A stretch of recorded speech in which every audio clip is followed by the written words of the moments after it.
I'd like to ask Renee Parks, Director of Sales and Marketing, to come and say a few words to you. She was so nice to work with. I appreciate it. This is a fabulous venue for those brides who are looking for a city wedding. You can see the view. They're overlooking the Charles. Just fabulous. You can taste the great venue. So please do recommend this site when you're working with clients. Good evening. Welcome to the Marriott Courtyard in Cambridge. Thank you so much for that. You spoke about our venue very nicely. The room that you're sitting in here is our great room. It accommodates approximately 125 to 150 people. Above us is our grand ballroom. That we have a total of square footage of about 6,000 square feet in the hotel. So in the grand ballroom, we could probably accommodate between 150 to 200 people. We have an observation deck on our 5th floor for smaller events. It's an outside venue. It's very nice, beautiful view, but that's a smaller area for approximately 50 to 75 people. We, in the last few years, did a $24 million renovation to the property, so we're very proud of it. And again, our ballroom does overlook the beautiful Charles River, so it is, our brides do love that.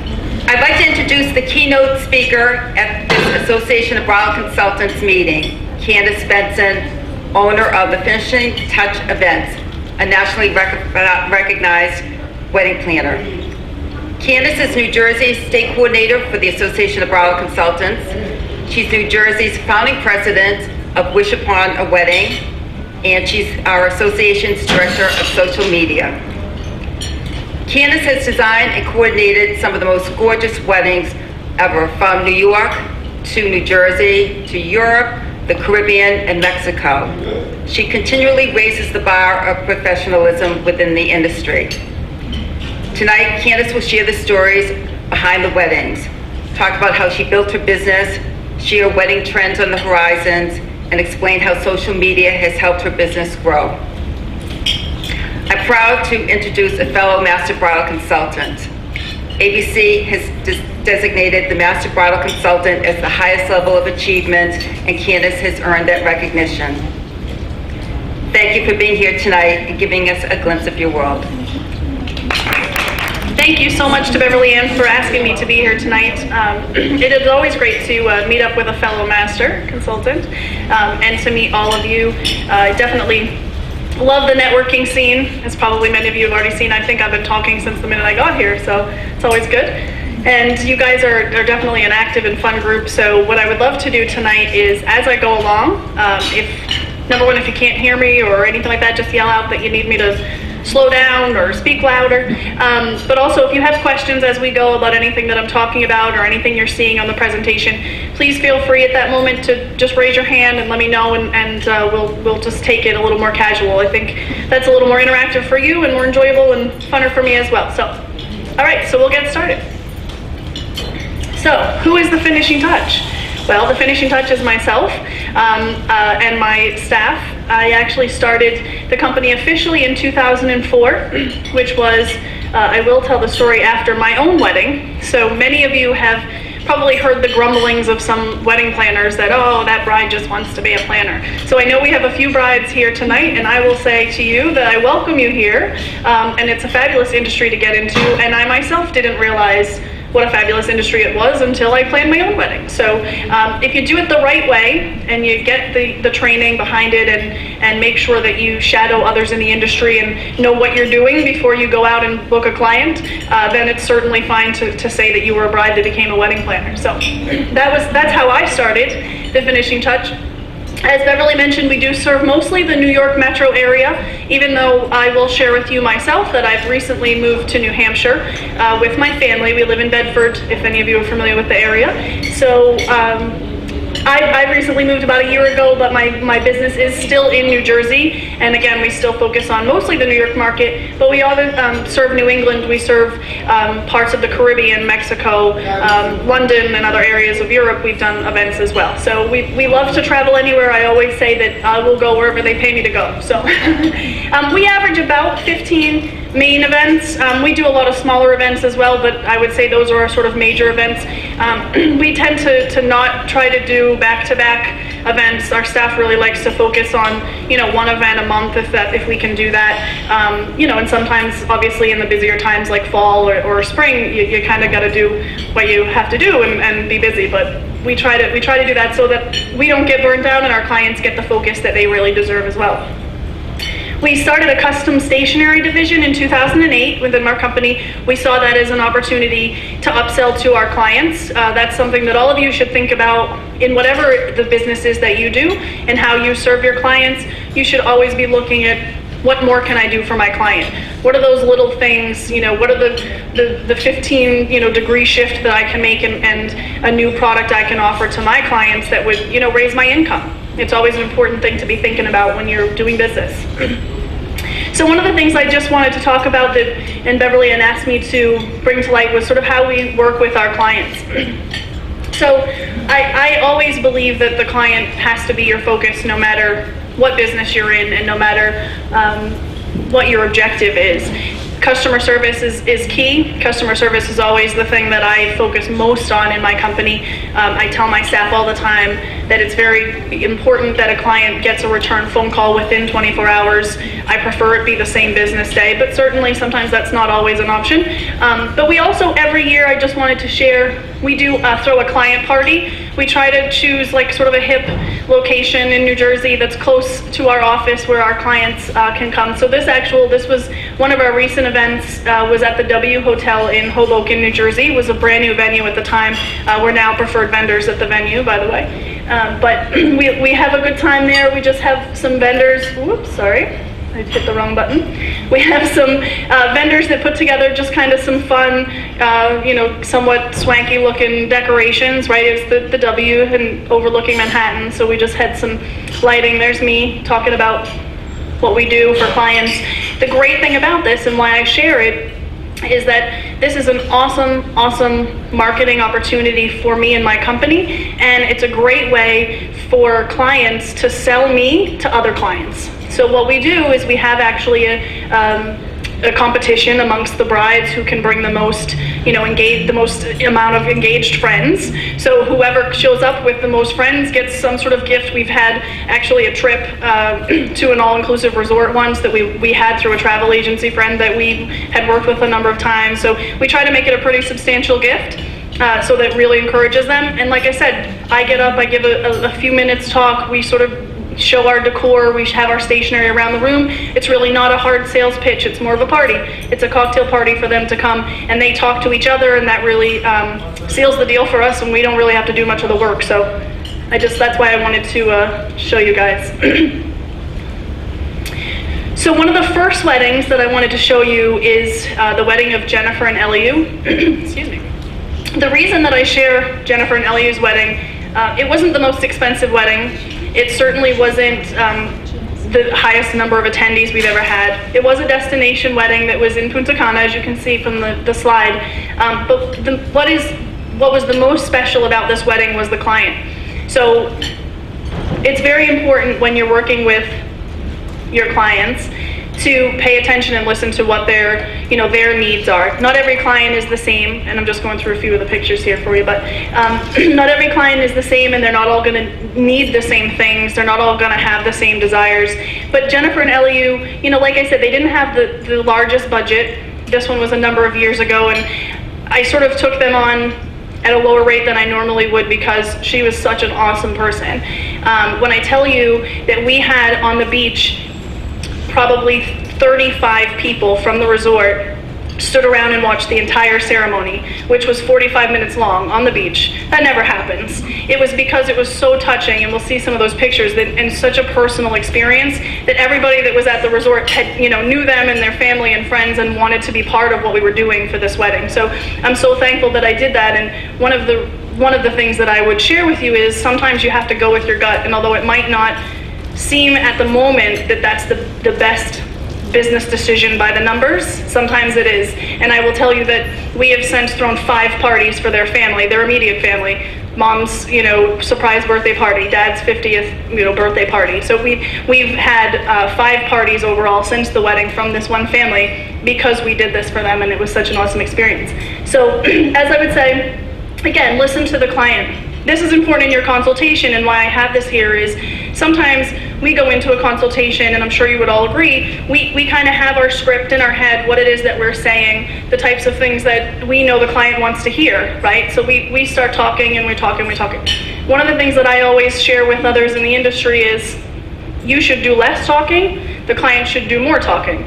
The more you're talking, the less you're listening, and that's an important thing to remember. If the client walks out of your office and they talk the entire time, brides love to talk about themselves, by the way, no offense to the recent ones here, but it's true. The more the bride has spoken in the meeting and talked all about herself and her dreams and what she wants and her colors and her family, right? The more that she's talked all about this, she's going to walk out of that meeting and say, wow, that was an awesome conversation. Right? It's true. So you might have said 5 words, but to her it was awesome because you know what? She got to talk about herself, she got to talk about what she's looking for, and she really thought that you heard her and that she had a great conversation because of that. So one of the things, that we do also for our clients is after you've heard the client and you've obviously gone through the sales process, we like to put together some inspiration. People call them different things. We call ours decor books. They're inspiration boards. Now, of course, with Pinterest, which, does everyone know what Pinterest is? No? Did I hear someone say no? Oh, wow. Okay. Joy, we got to get you on the page of Pinterest. Getting emails about it. So Pinterest is an awesome, it's for all of you who don't know, it's an online bulletin board, basically. It allows you to pin photos of things or pin ideas about everything under the sun. Where do you want to go on vacation, colors for your bedroom, it doesn't matter what it is. So lots of different things. But we put together decor books for our clients, and they're usually, we do a digital version, which is of course what I can show you here, and we also do a version in our office sort of on a bulletin board with things that they can sort of touch and feel. So obviously that's important for linens and different floral elements, ribbons, that sort of thing, so they can actually see them. But I just wanted to show this to you because it was a fun thing that we put together for them and that we do for the client. It's not always exactly what they're going to get for the wedding.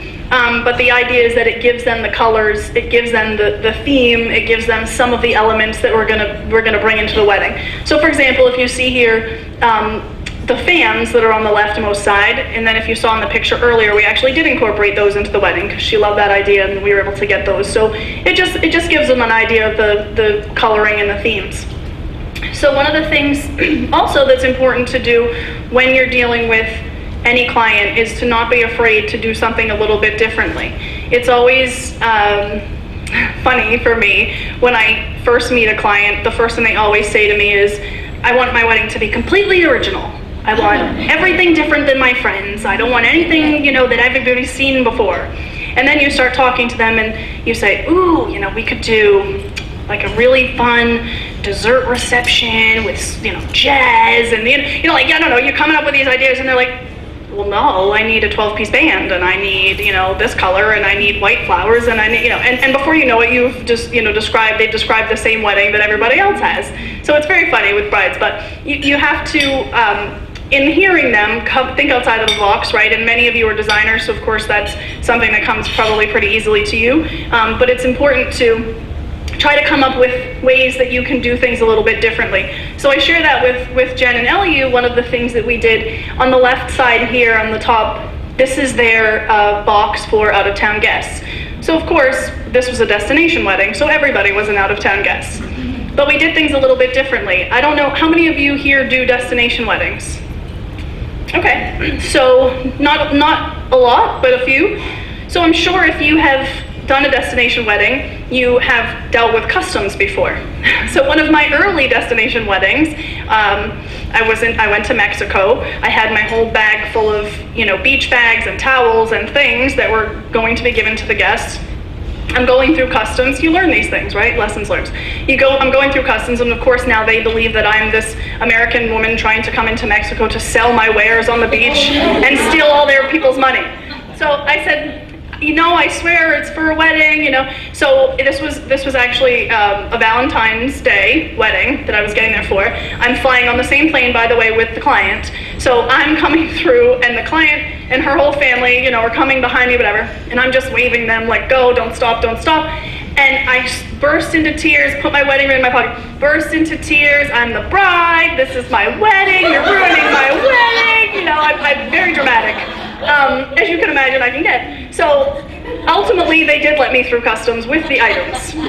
But lesson learned is that it was very difficult, and I didn't want to do that again. So there are obviously many ways to get around this. You can have items shipped to an island. It's very expensive. It takes a long time because it has to also clear customs, and then sometimes your items can sit in a warehouse for 4 months before it actually gets to the venue. There's a lot of logistics. So we thought to ourselves, what's a way we could do this differently and actually have more of an impact than we would even if we had the items there? So what we did was, a month before the wedding, we shipped this beautiful box to every guest before the wedding to their home in the United States. So we just had to then deal with UPS, much easier. So inside the box, of course, was a thank you note specifically from the bride and groom. All the normal items you would have, the hangover kit, the little flip-flops, a little bottle of E&J, or is it J&E, E&J vodka or whatever that is, brandy, whiskey. Obviously, I drink tequila, okay, so I don't know. But it was a bottle of liquor that had E&J on it, which was obviously the bride and groom's initials, so we included that as well. So this was shipped to each of the guests with, of course, the personalized tag that you see on the front.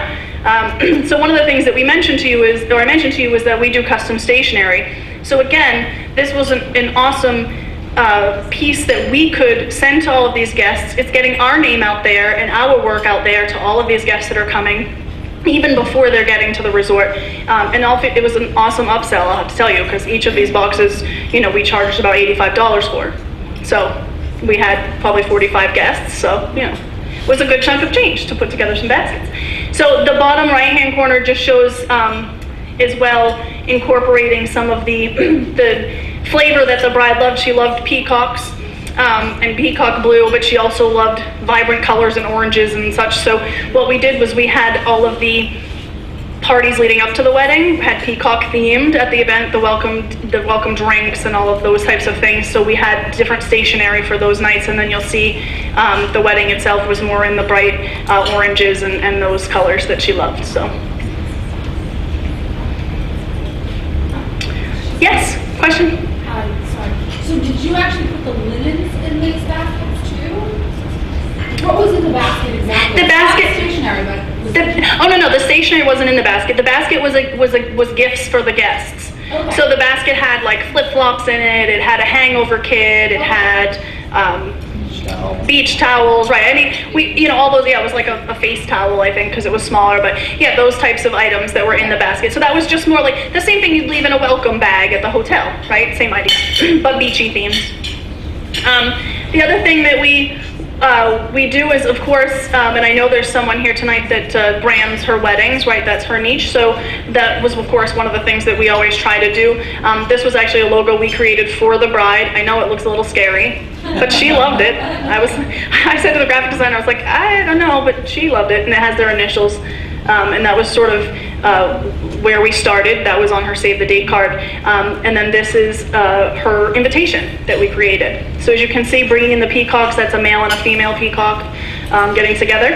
And it brings in those other colors. And then, like I said, at the resort, we did the blues for the pre-parties, and then the wedding in these colors. So there's just some more pictures for you. That was the setup on the beach. Really pretty.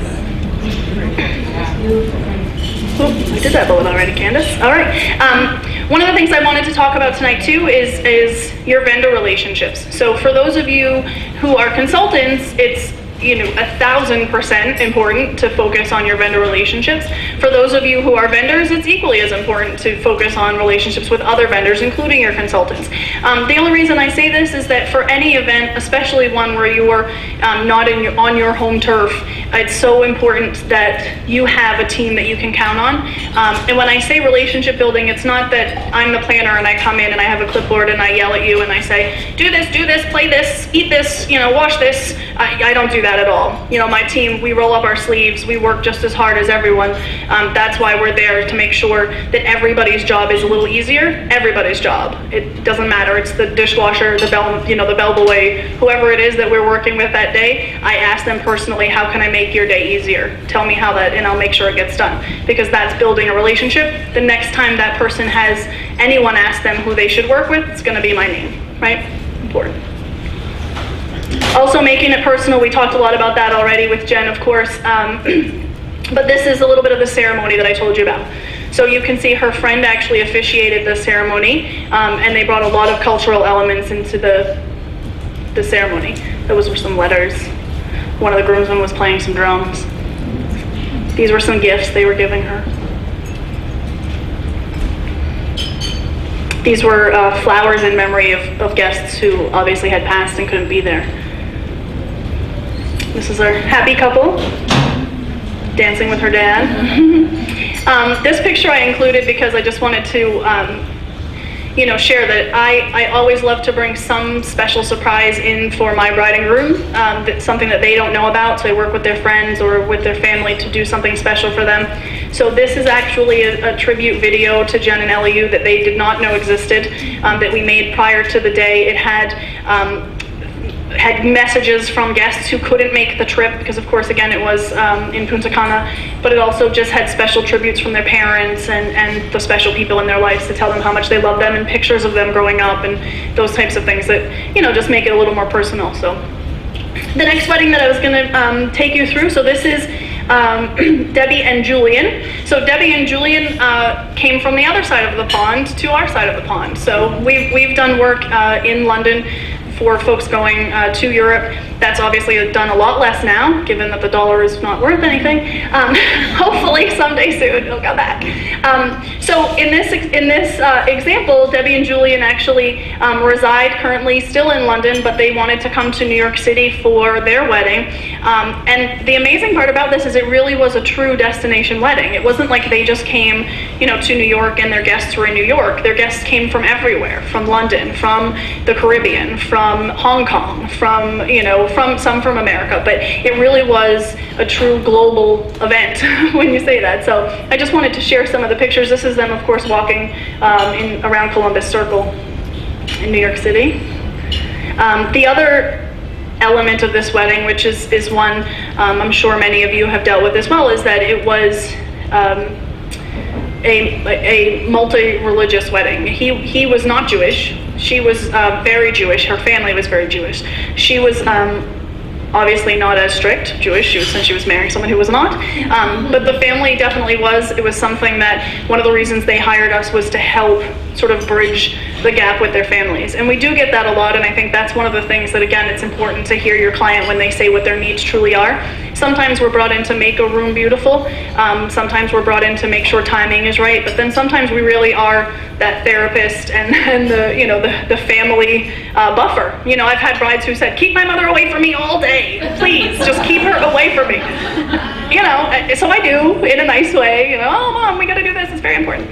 So that was the experience too with Debbie and Julian. This is just showing some of the pictures. This was at the Mandarin Oriental in New York City.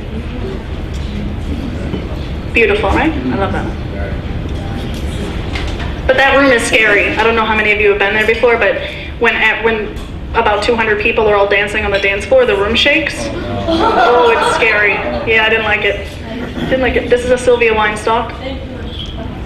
Not huge, but one of the special touches, again, just going back to making it personal for the bride and the groom, is the family had Moroccan ties, and so we brought in some Moroccan belts. All the guests had one, actually. When at a certain time in the night, we brought out baskets with the Moroccan belts. They were all there shaking it, and they did shake it. And the great thing about this wedding too, that of course cost a pretty penny. I will tell you, this wedding was about $400,000. And they spent money to have the reception go an extra like 3 hours on top of what a normal reception would be. Yeah, so because it's very European, right? In Europe, weddings go, all night. They just until they're done, and then they go home. and they have speeches that go on for about 3 hours. It's, We're very different than Americans, but awesome in their own, their own ways. But they partied. We had a band play, an awesome band. The lead singer of the band actually played with Billy Joel, so it's a big deal. And then we had a DJ also that helped during the night and gave the band some breaks. So that's just us, the wedding. That's Priscilla. That works for me. The other one's me. I was pregnant in that picture, but you couldn't tell. So this is the wedding of Gabby and Mike that I'm sharing next. So I'll just let you.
Wedding, and I showed you this actual video for a couple of reasons. So one, as you can see, in addition to all of the personal touches that I talked about, the stationery and all those, there were a lot of very cultural and personal pieces there. You probably saw a lot of Italian signs. Their families were very Italian.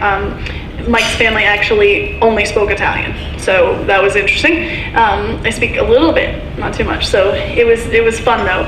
And you saw in there they love to travel, so the room signs actually to tell everybody where to go. We actually had 3 entrances into the ballroom, so each entrance was named a gate. They had a gate number, so their escort card had them going through a gate first and then onto their table, which were all named after cities in Italy that they had actually personally traveled to together. So it was really a lot of cool touches. We also had in the towards the end of the night, they gave out Tiffany crystal platters as gifts to all of their guests. So it wasn't, yes, I know. It wasn't enough to just place them on the tables or to have a separate table. We actually had them brought in by platter and literally served to the guests all at the same time. So it was awesome. It was really a cool experience. So Gabby was a challenging bride. I love her. She loves me back, but she was a challenge. She was very, very much into the details, as you could probably see, right? But again, repeat client. This is her daughter, Amelia. And this was her little baptism. Very little, but again, we got to be part of that day, so mostly stationery. We did a small little candy bar, cupcakes from their favorite bakery in Princeton, New Jersey, which we also had at the wedding. I pointed out the candy bar there. Also, we gave out like little crystal bowls. There she is. Awesome. Okay, so how am I doing on time, Beverly Ann? Are we okay? All right, awesome.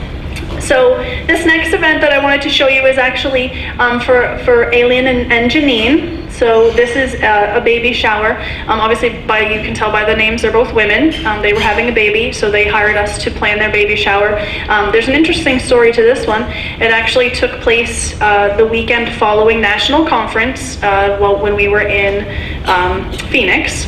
So we're walking through the cactus garden. Did you go on that trip to the cactus garden? You don't remember. I don't. The only reason I remember we were in the cactus garden is because I got a phone call from the owner of the venue that they had failed their fire inspection because the sprinklers weren't working and we weren't allowed to use the ballroom. Now, when I tell you this woman, very pregnant woman at this point, picked this location because she wanted it to overlook the city. This is a gorgeous venue, Maritime Park. It's in Jersey City, New Jersey, overlooks Manhattan. You literally walk out one room and as you're going down the stairs, there's a window perfectly placed where you see the Statue of Liberty. It's gorgeous, gorgeous. And there's one spot in the room where you would set, the table as you're looking out, onto the harbor. It's, amazing. And that's the room that makes you book this venue. So I then had to fly home a day early from Phoenix with my baby in tow, which I never do, but I had no other, that day I had no one to watch my baby. So I said to the venue, well, I'm bringing my baby. So I go to the venue and literally we had to replan the entire event in a day. And then after I had solved the problem and had a new plan, that's when I then contacted my client and told her the new plan and made it sound much more exciting than the old plan. But it wasn't quite true, but she believed me. So this was actually the table that the guests saw as they entered the room.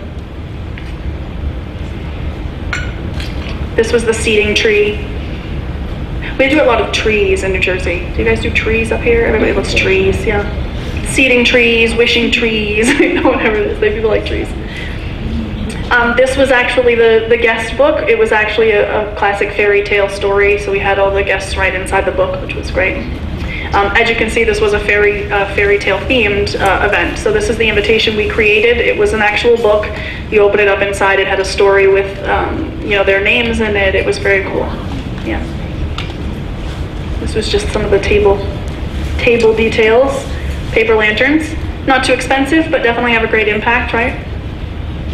Now this was the room, certainly not the same impact as the other room, but you did overlook the harbor. This is actually the restaurant that's in the venue, that's open all the time. So we had to take over the restaurant, and that's what we did. How does a place like that fail a fire inspection? The sprinklers weren't working.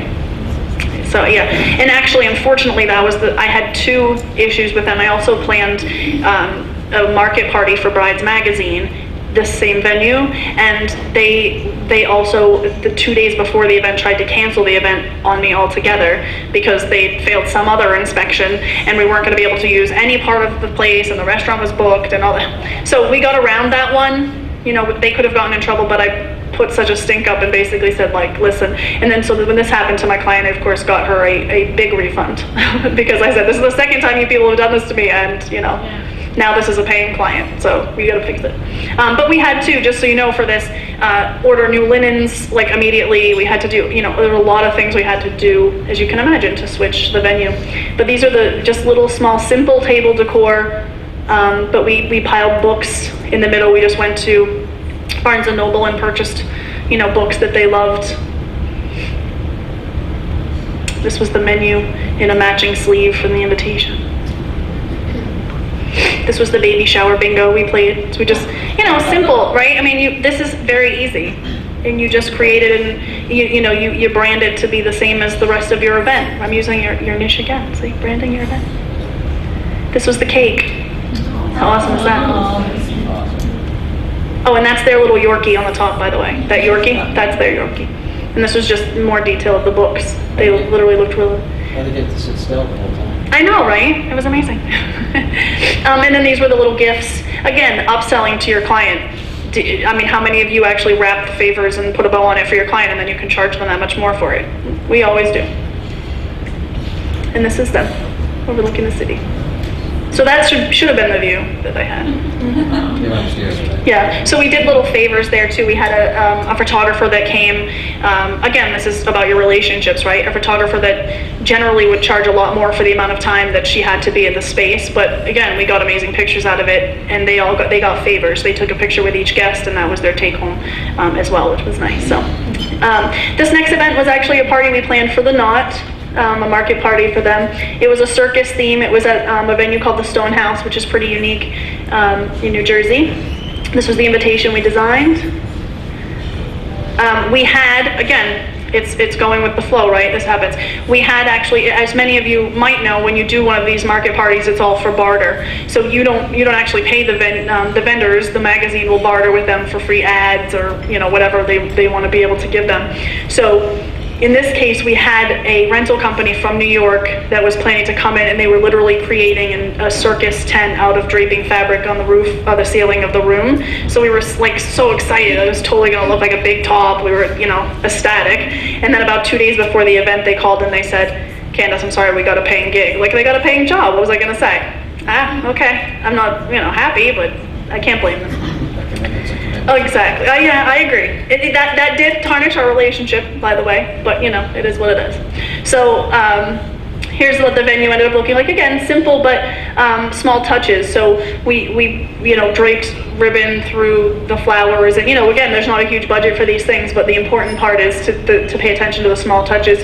We designed the food to be very creative and fun. So again, this you'll see a couple of really kind of cool holders that we got the catering company to bring in to serve the food on. Kind of making it showy and like they were doing a circus act by carrying the food. That was kind of what we were going for. S'mores. This is the cake. Same baker, by the way. You can tell I like them. It's a little clown guy. The finishing. Why does that do that every time? I apologize, guys. Hold on. Gotta go back.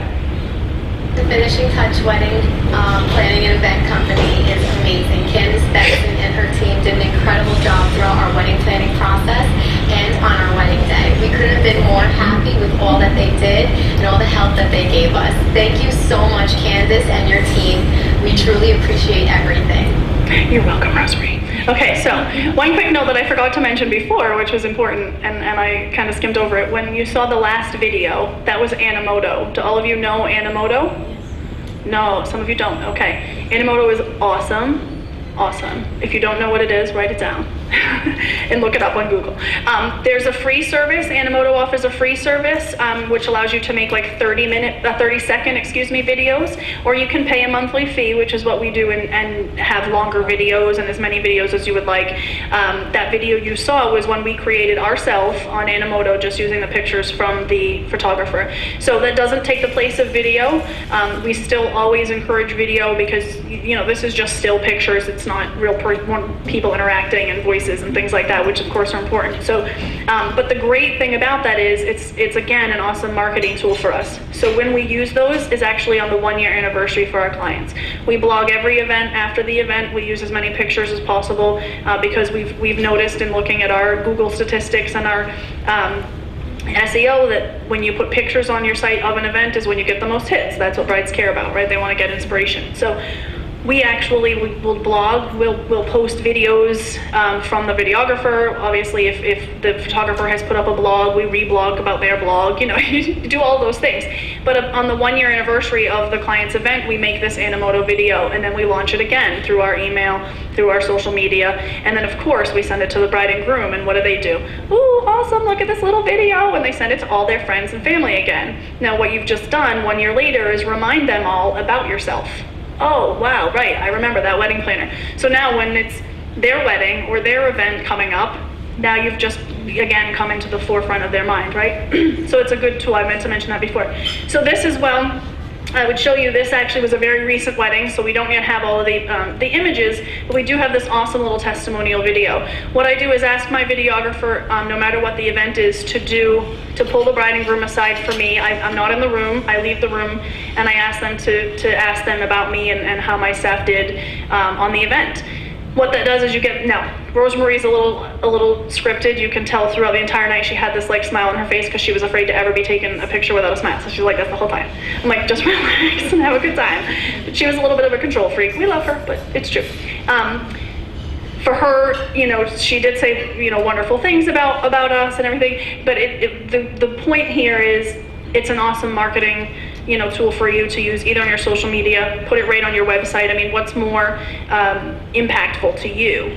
You go to a website and you see a written testimonial or you see a picture or you see this video. Of course, you're gonna say, look at the video. They look so happy, you know, they had a good time. The groom's always just usually standing there going, honey, yeah, they were great. We do actually have one testimonial that is only the groom and the bride isn't even in it because she was too busy off talking to her friends and doing something, and so we just had him do it and it was actually pretty funny. You know, we don't know where she was, but, so I just wanted to share that again. It's important to do that, and one of the things, and as you'll see in the next few slides that I go through, it also helps you, again, build those vendor relationships because now you're helping promote your videographer by doing this. And for any other videographers in the room, I know we talked about it a little earlier, this is an awesome tool. Even if they don't know you're doing this, and not even just for your consultant, no matter what vendor it is, for your band, for your DJ, for your florist, for the venue, if you make this video and you send this to that vendor is gonna love you, and you better believe that anytime any bride asks them who they should hire, they're gonna say you because you gave them this free tool to use to market themselves, right? It's an awesome thing to do. Awesome, I like that word apparently tonight, sorry. Okay, so, one of the important things, and I've mentioned marketing as we've gone throughout the night, is are you being social? So I do want to differentiate before we go into this that there is, you know, regular marketing, standard marketing, whatever you want to call that, and then there's of course social marketing. So you want to make sure that you're still doing those base important things around your marketing. I think social media is a very good tool. We use it a lot. It's a great way to, again, give connections to other vendors. It's a great way to show off your work to other clients and potential clients. The one thing that I will say, however, is it does not replace a face-to-face. You know, me being here tonight and meeting all of you, that's a different relationship now that we will have versus if you just followed my tweets and followed me on Facebook. You know, there's nothing that replaces that. So I just want to stress that too, because I think sometimes in our industry especially, people kind of get stuck behind the computer and feel like, you know, if I just send out these many Facebook entries, the bride's going to hire me or the bride's going to want to look at me. And, you know, it isn't necessarily about that. You got to get out there, you got to make the connections. You have to see them face to face and know how to connect with them in a way that's going to make them, you know, write you a check.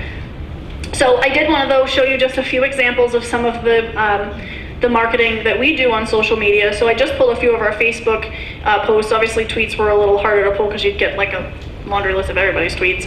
But this actually is a fun way. We actually won what's called a Love It Award from the New Jersey Bride magazine. That's our statewide magazine in New Jersey. So, you know, these awards, some people, you know, will tell you, what are they, you know, they don't mean anything, it's a popularity contest, whatever.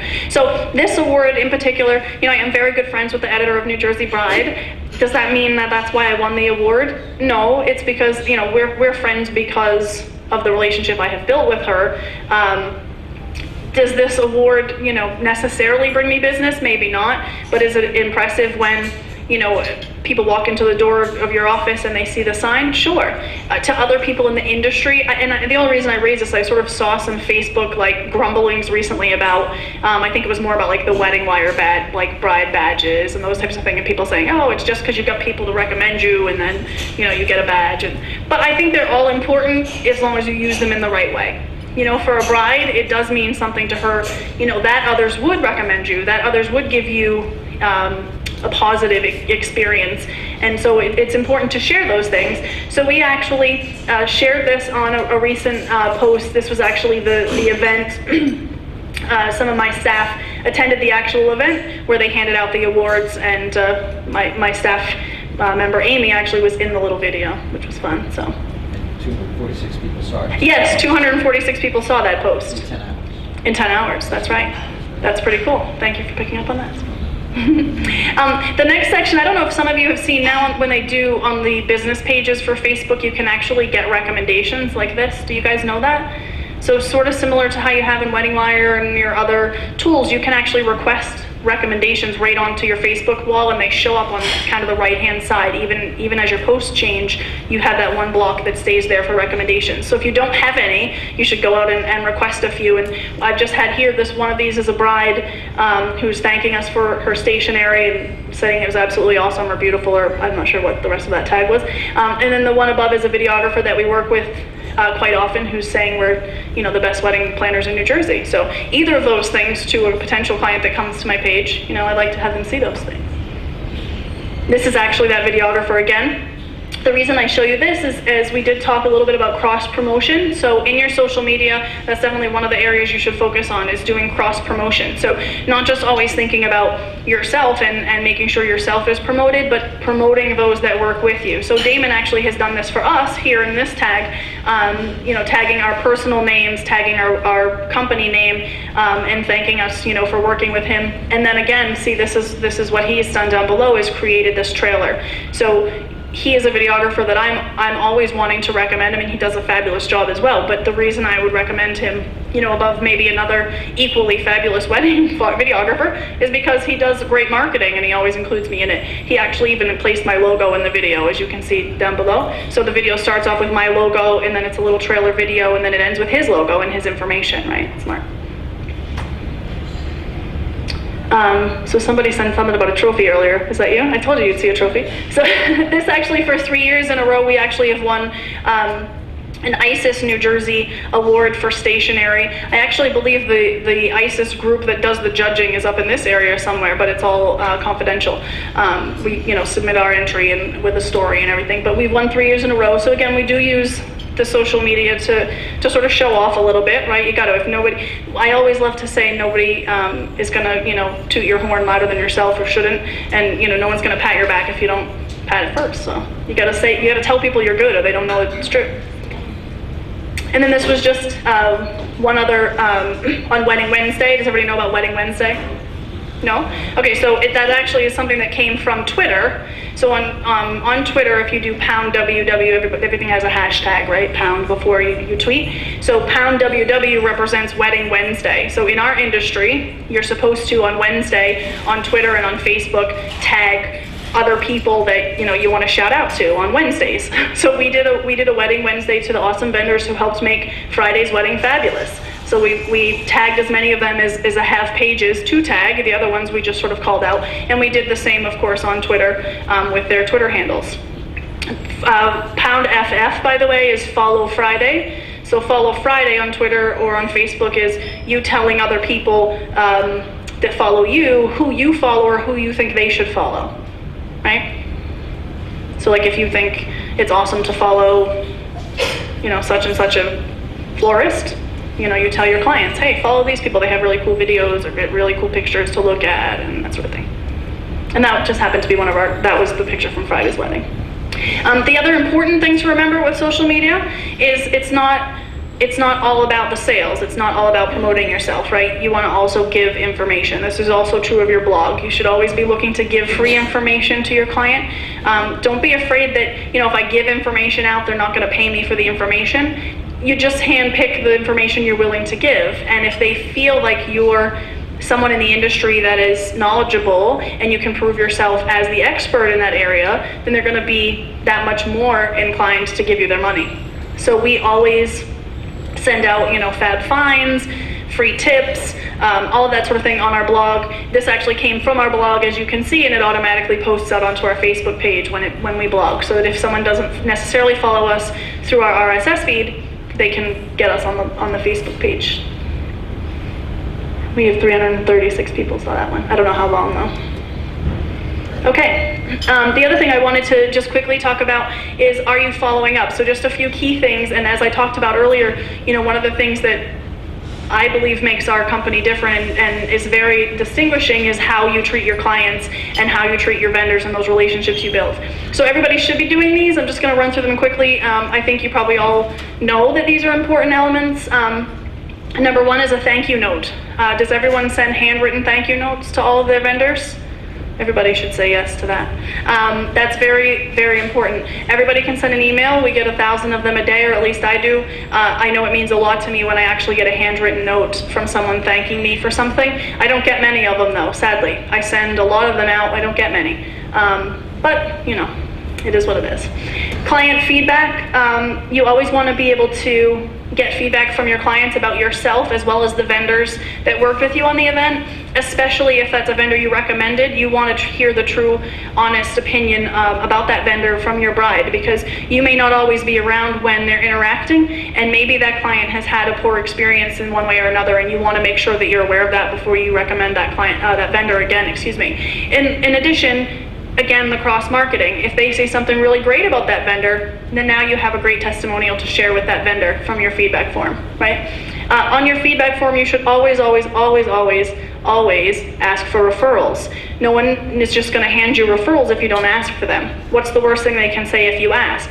No. Okay, well then you're no worse off than you were when you started, but you might be better off because maybe now you have a name and a number of someone to reach out to, right? So always ask for referrals, very important. Again, building the vendor relationships, we've gone over that a whole bunch tonight. And press releases. So I know, given the age of social media, a lot of people don't necessarily do press releases anymore. I would just note that it's actually been a great tool for me and my business.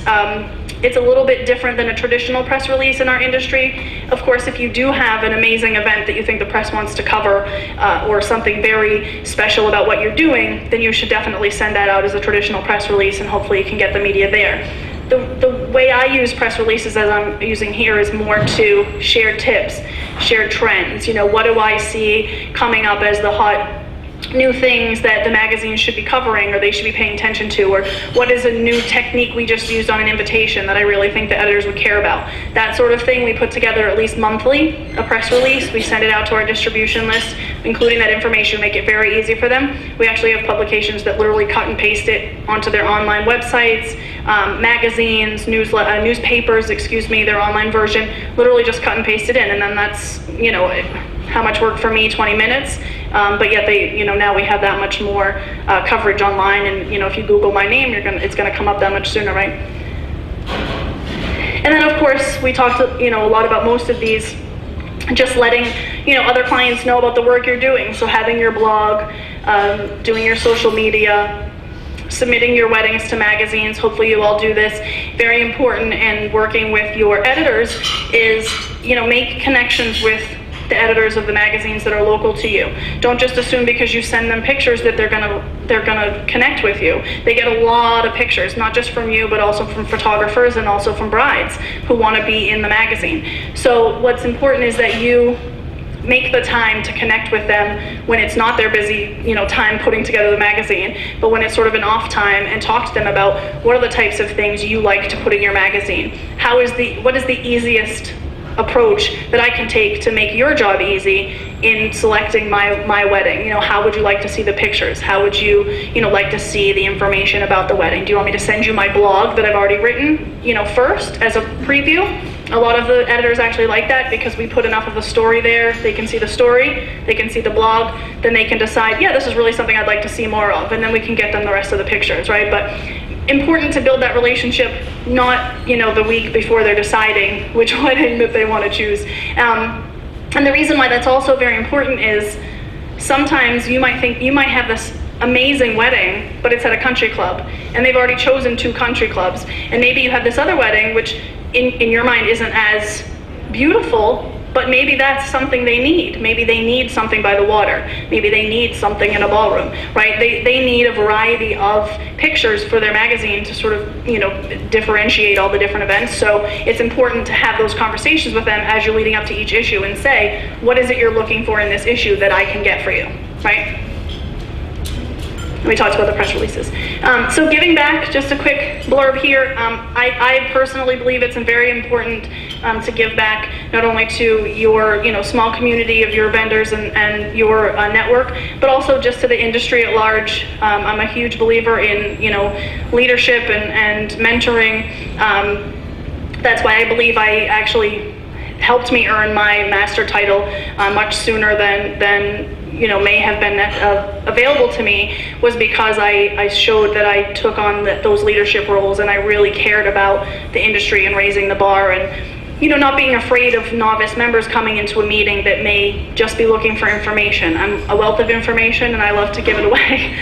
So it's important to share those types of things with the people that are coming in and starting up after you, because if you do that, it only makes you better, it makes them better, so it makes our industry better, right? So never be afraid if you have a new person coming in that's asking you those types of questions. I'm not saying give away all your information. They're obviously a competitor, but just be open to realizing that in a small way, if you elevate them, you're going to elevate yourself, right? Sometimes to my husband's despair, but I do believe in networking. I think it's a huge asset to anyone's business. The more people that you get out and meet, the more connections you make. Every connection is a possible business opportunity. So what I would say to you is I am a member of course, I'm the state coordinator for ABC, so ABC always has my heart. It's just been that way since I started my business.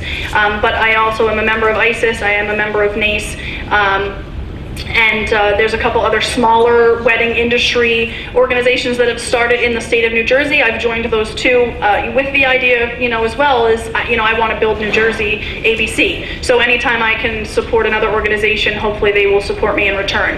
So that's really my going in. But certainly look at the organization. Not everyone has the time, because time is money, right? It's valuable even if there's not a dollar amount to it. But you also might not have the funds to go to all of these events if there's multiple in a month. So I would say look at the speaker, and then look at the types of industry folks that are there. For example, NACE tends to be more of the catering staff. Now you can make great connections with catering staff, and there's a lot of planners that belong to that organization as well. But you choose which of those. If you do a lot of bar mitzvahs, or sweet 16s, that type of party, NACE is the place. ISIS is the place for you, right? Because they focus on a lot of those types of events. Obviously, I think everyone should belong to ABC because, like I said, it's my favorite organization. But yes, I think it's important to do as much as you possibly can, and then just use those criteria, to figure out if you can't do everything. Anybody else? Okay, so I think you all received a paper in front of you. I'm not trying to be salesy, but I will throw out a small pitch here. So I do also offer, as some of us actually have spoken about this evening, I do offer one-on-one coaching with many other folks in the industry. Everything we would talk about is confidential. No one even has to know we're working together unless you want to give me a testimonial. That's certainly up to you.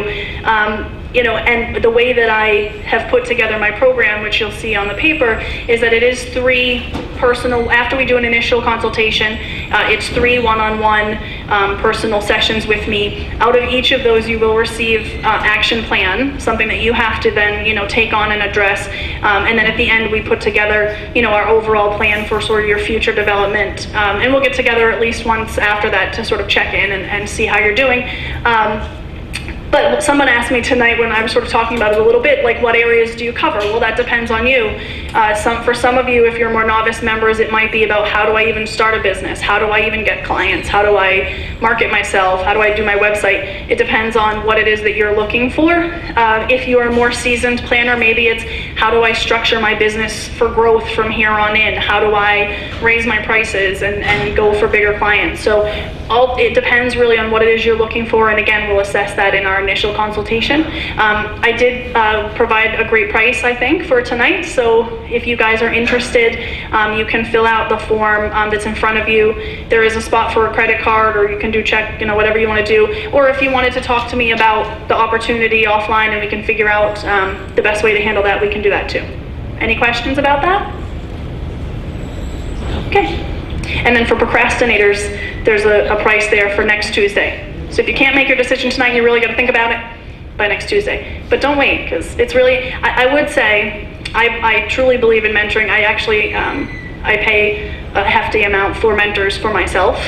I believe it's an important thing always to grow yourself personally, not just your business. And that's not part of my pitch here. But just, however it is that you can invest in yourself, you should always look to do that, right? An investment in yourself is never a waste of money. So just a key to remember. Again, not for that, but just in general. All right, here's my contact info. My name, my email, my Twitter, my Facebook. LinkedIn is one of the things we didn't mention, but I know some people in our industry are active on LinkedIn, some are not. LinkedIn, is, in case you don't know, typically was thought of as a more corporate social network, where you just go out to sort of try to get a corporate job. But there's actually starting to be a lot of folks from our industry and a lot of other industries on LinkedIn as well. So you can do some stuff there too. You can now link, your blog can go to LinkedIn, your tweets can go to LinkedIn. So, you know, take a look at it if you haven't had a chance to do that. And then my phone number. Any questions? How'd I do on time, Beverly Ann? Was I good? Okay. All right, everyone, thank you so much for having me. I really do appreciate it. Hope to see you all soon. Thank you, everyone. Candace, you're the best. I've really enjoyed working with you. So everyone, there are still a few desserts left. Drive home safely tonight. Hope to see some of you at the national conference, and stay in touch. Thank you.